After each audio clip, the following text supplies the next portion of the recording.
ETF index mutual funds నేర్చుకుని stock మార్కెట్లో రాణించాలనుకుంటున్నారా? వెంటనే ఈ నెంబర్కి కాల్ చేయండి. నమస్తే, welcome back to Suman TV. Present మనతో పాటు ఉన్నారు business analyst doctor Nandi Rameshwar Rao గారు. నమస్తే సార్. సార్, రెంటల్ గురించి మనం చాలా వీడియోలో మాట్లాడుకున్నాము. అయితే ఒక్కసారి ఏంటంటే ఈ 11 మంత్స్ 11 నెలల రెంటల్ అగ్రిమెంట్ అసలు ఎందుకు ఉంది అంటే చట్టపరంగా కానీ ఆర్థిక పరంగా కానీ రూల్స్ ఏమన్నా ఉన్నాయా? అసలు ఈ 11 మంత్స్ రెంటల్ అగ్రిమెంట్ అంటే ఏంటి అసలు? అది ఆన్సర్ చేసే ముందు అసలు రెంటల్ అగ్రిమెంట్లో ఏ ఉండాలో మాట్లాడుకున్నాం. దాని తర్వాత దాని రీజన్ చెప్తాను. నేను వెరీ ఇంపార్టెంట్ పాయింట్, ఎన్నో సంవత్సరాలు రగులుతున్న మొగలిపొర రెంటల్ ఇష్యూలు. సో ఫస్ట్ జనరల్గా మనకి రెంటల్ రాసుకునే అలవాట్లేదు. నోటి నా ఫ్రెండ్షిప్ మాకు తెలిసినవాడే మా మంచోడే అని ఇచ్చేసాడు. తర్వాత అడ్వాన్స్ డిపాజిట్ ఎంత ఇచ్చాము, ఎంత ఇవ్వాలి, ఏ కండిషన్ ఉంది, ఎప్పుడు ఇవ్వాలి, ఎలా ఇవ్వాలి, ఎక్కడా కూడా బ్లాక్ అండ్ వైట్లో లేదు. సో ముఖ్యంగా 5-6 టర్మ్స్ ఉంటాయి రెంటల్ అగ్రిమెంట్ రాసుకునేటప్పుడు. సేల్ డేట్కి ఒక రకమైన టర్మ్స్, రెంటల్ డేట్కి ఒక రకం. ఏముంటాయి? ఫస్ట్గా బేసిక్ అద్దె ఎంత, రెంట్కి నెలకి ఎంత, ఈ అద్దెలో ఏమేమి కలుస్తాయి.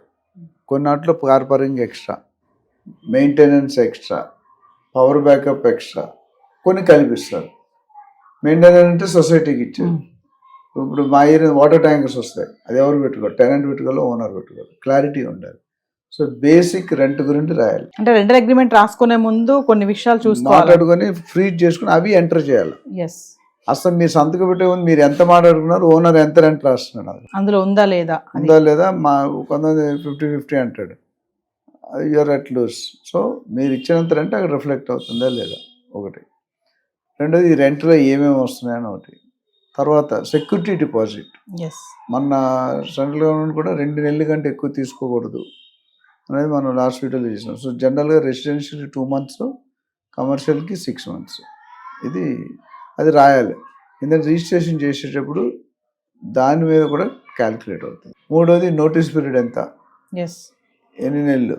జనరల్గా 2-3 months ఉంది. దాంట్లో ఎక్కువ వాల్యూ అయితే 3, మామూలుగా తక్కువ అంటే 2 months. అని అర్థం ఏంటంటే మనం ఖాళీ చేసే ముందు 2 months ముందు ఓనర్ అనేది ఖాళీ చేయించాలన్న ఓనర్ కూడా 2 months ముందు చెప్పాలి. తర్వాత టెనెంట్ కూడా ఖాళీ చేస్తారు 2 నెలల ముందు చెప్పి, 2 పక్కల. అది ఇంపార్టెంట్. అది కాకుండా నెక్స్ట్ ఉన్నది ఇంక్రీజ్. ఎప్పుడు ఇంక్రీజ్ చేస్తాడు, ఎంత ఇంక్రీజ్ చేస్తాడు, అది చాలా ఇంపార్టెంట్. సో ఇంక్రీజ్ అనేది జనరల్గా గవర్నమెంట్ రికమెండ్ చేసింది 5%. అక్కడ 1.8 జనరల్గా 5%. దాని తర్వాత ఏ డేట్కి ఇస్తారు రెంట్, ఏ ఫామ్లో ఇస్తారు రెంట్, క్రెడిట్ చేస్తారా, చెక్ ఇస్తారా, ఏమి ఇస్తారనేది అది క్లారిటీ ఉండాలి.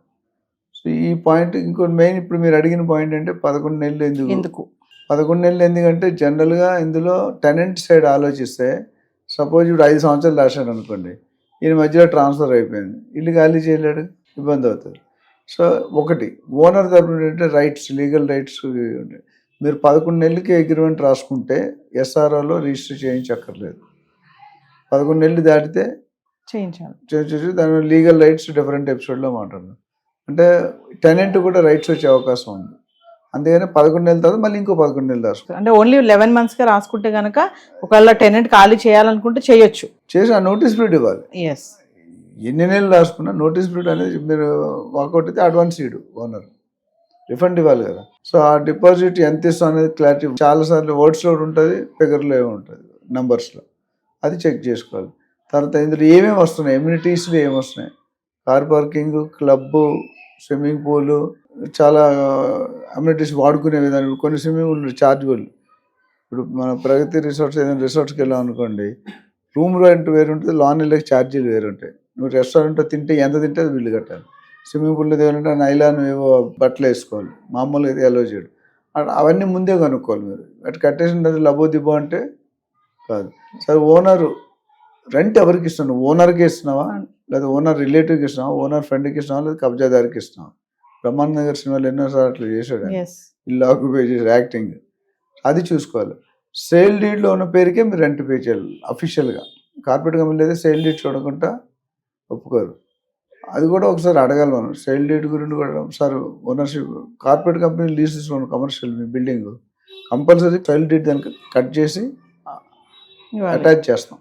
ఎందుకంటే ఓనర్ ఎవరో తెలియదు, కబ్జాలు ఎన్నో, ఓనర్ ఎవరో తెలియదు, నువ్వు ఎవరికి ఇస్తున్నా, అమెరికాలో ఉంటాడు, అండ్ డబ్బులు వస్తున్నాయో లేదు, డబ్బులు ఈయనకి ఇస్తున్నా, ఈయన వేస్తున్నాడో లేదు తెలియదు. అట్లనే ట్యాక్స్ రిసిప్ట్లు, ప్రాపర్టీ ట్యాక్స్ కడుతున్నారు లేదా, ఏమైనా ఇష్యూ ఉంది, ఎందుకంటే రేపొద్దు కబ్జాకు గురి అవుతుంది, అంటే కబ్జా అంటే ఆక్షన్ పెట్టేస్తారు Yes. అవును ట్యాక్స్ కట్టబోతుంది. సో ఇది మన డీడ్లో ఎంత ఏరియా ఉంది, మన రెంట్ కట్టేది ఎంత కట్టదు, ఒక్కోసారి తేడా ఉంటుంది, ఉన్న ఏరియా తక్కువ ఎక్కువ ఉంటుంది, అక్కడ ఫిగర్ వేరే ఉంటుంది. సో ఈ పాయింట్లు అన్నీ చెక్ చేసుకుంటే మీ సేఫ్టీ ఉంటుంది. అండ్ లేటెస్ట్గా ఇప్పుడు ఏమంటారంటే 11 నెలలు దాకా ఏ అగ్రిమెంట్ అయినా డిజిటల్ అప్లోడ్ చేయాలి వెబ్సైట్లో. 60 డేస్లో చేయకపోతే కనుక దాని మీద పెనాల్టీ వేయబడుతుంది. అయితే ఒక క్వశ్చన్ చెప్పండి సార్, ఈ 11 నెలల అగ్రిమెంట్ అనేది చేసుకోవడం వల్ల టెనెంట్కి ఏమైనా బెనిఫిట్ ఉందా? ఇద్దరికీ బెనిఫిటే. ఏం మాట్లాడుకున్నారు, ఏం రాసుకున్నారు అంటే, ఇప్పుడు నేను 2 నెలలు అడ్వాన్స్ ఇచ్చాను, ఆయన నెల రోజులు ఇచ్చామంటాడు, రాసుకోతే దమాయించవచ్చు కదా. వెళ్ళేవాడితే మనకి ఎందుకు, ఇప్పుడు కంపెనీలో బయటకు వెళ్తాడు పెద్ద వాల్యూ ఇవ్వరు. మనం పనిచేసిన మన the moment you are resign, నీ పవర్ ఆటోమేటిక్ నెక్స్ట్ మినిట్ పడిపోతుంది. అఫీషియల్గా నోటీస్ అది డమ్మీ టైం, నీ మాట ఎవడు విండు, ఆవిడ కూడా చెప్పడు పని. సో స్లోగా డిస్కనెక్ట్ అయిపోతాం. సో 11 నెలలు అనేది టెనెంట్కి ఎక్కువ బెనిఫిట్, ఎందుకంటే వాడు వెళ్ళిపోవాలని తర్వాత ఇంకో పీరియడ్ లాక్ ఇన్ పీరియడ్ అని మాట్లాడదు. లాక్ ఇన్ పీరియడ్ అంటే రెండు పక్కల లాక్ చేస్తాను. లాక్ చేయడం అంటే ఇన్ని సంవత్సరాలు నేను ఉంటాను, ఇన్ని సంవత్సరాలు నేను కదలను. సపోజ్ 2 సంవత్సరాలు రాసుకున్నారు, 2 సంవత్సరాల తర్వాత నేను ట్రాన్స్ఫర్ అయిపోయింది టెనెంట్కి. అప్పుడు వెళ్ళిపోమంటే ఎలా వెళ్ళిపోతాడు, రోడ్డు మీద ఉంటాడు కదా. సో మినిమం ఏదైతే బ్యాలెన్స్ ఈ 6 నెలలు ఉందో 6 నెలలు ప్లస్ నోటీస్ పీరియడ్ 8 నెలలకి రెంట్ కట్టాలి టెనెంట్. అదే రివర్స్, ఓనర్ కనుక ముందే ఖాళీ, సపోజ్ నీకు 50,000 ఇచ్చాడు, 70,000 ఆఫర్ ఉంది, నీకు ఖాళీ చేయమంటాడు. అప్పుడు ఖాళీ చేయడం ఓనర్ కూడా ఇంత టైం ముందే ఖాళీ చేయమంటే ఓనర్ నోటీస్ పీరియడ్ ఉండాలి. ఇది lock in. Thank you sir.